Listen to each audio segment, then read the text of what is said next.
Sa kasalukuyan po, Republic Act 12232 ay siyang nangingibabaw. Kaya barangay at SK election sa November 2, 2026 tuloy na tuloy.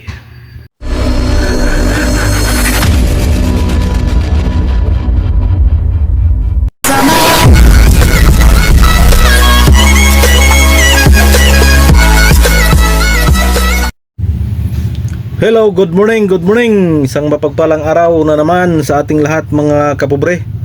Araw na ng Martes at pizza 26 sa buwan ng Mayo mga kapobre.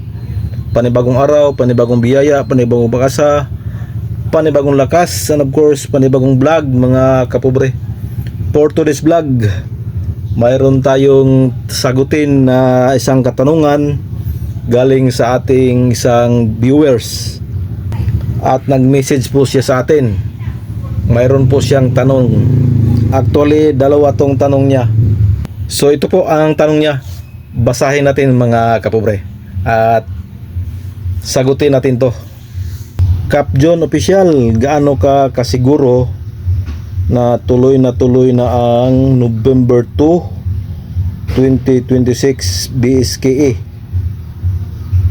Supreme Court ka ba? So ito bali dalawa tong tanong niya.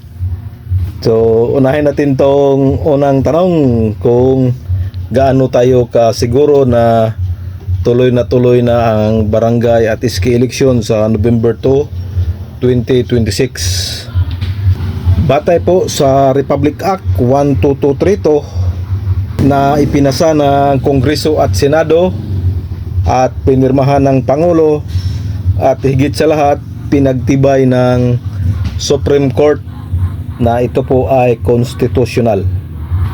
Base po sa Republic Act 12232, nakatakda ang halalan sa barangay at SK ngayong November 2, 2026, at napapaloob din sa Republic Act 12232 na 4 years na ang termino ng mga mananalong kagawad at kapitan.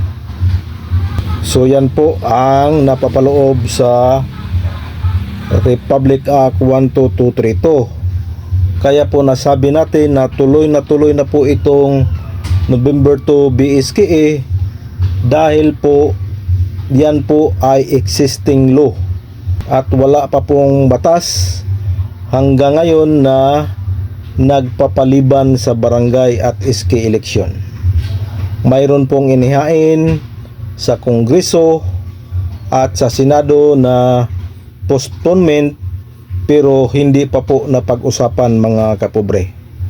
Kung mapag-usapan man yan, ay mataas-taas pa po ang proseso niyan, dahil pag naipasa yan sa Kongreso at Senado ay magkaroon sila ng bycam dyan. Ang problema pa sa dalawang inihaing panukalang batas para sa postponement ay magkaiba po ang pitsa. Sa Kongreso na inihain ni Congressman Valeriano ay sa Mayo 2027 ang nakalagay na eleksyon sa BSKE. Samantalang sa Senado na hinihain ni Senador Amy Marcos ay sa Oktubre 2027. So magkaiba po, kaya mahaba-habang usapan pa po yan mga kapobre. At pag na-okay na yan sa BICAM, pupunta pa yan sa opisina ng Presidente kung pipirmahan ba niya or ibibito. Okay, halimbawa pipirmahan ng Pangulo, panigurado mayroong magpetisyon dyan at doon na sa Korte Suprema.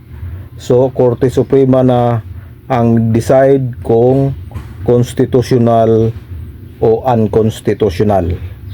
Nauna na pong sinabi ng Korte Suprema na last na po yung postponement noong 2025. Kaya panigurado itong postponement ngayon, i-declare yan na unconstitutional. Kaya nasabi natin mga kapobre na tuloy na po itong November 2, 2026. So yan po ang ating kasagutan dyan. At dito naman sa pangalawa, kung Korte Suprema ba tayo? Hindi po tayo Korte Suprema. Isa lang po tayong di hamak na nagbibigay ng kunting kaalaman, ng update sa ating mga kababayan patungkol dito sa barangay at SK eleksyon.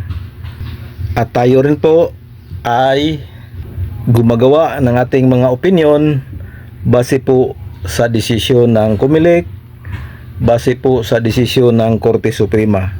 Yun po ang ating ibinahagi sa ating mga kababayan. Sana po nasagot natin ang iyong katanungan, kaibigan.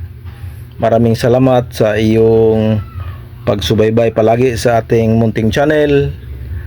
So yan lang muna ang ating update. Very much appreciated po ang iyong mga tanong at concern. Salamat po. This is your Cap John Official. Bye-bye and God bless. Please subscribe mga kapobre sa ating munting channel, Cap John Official. God bless us all.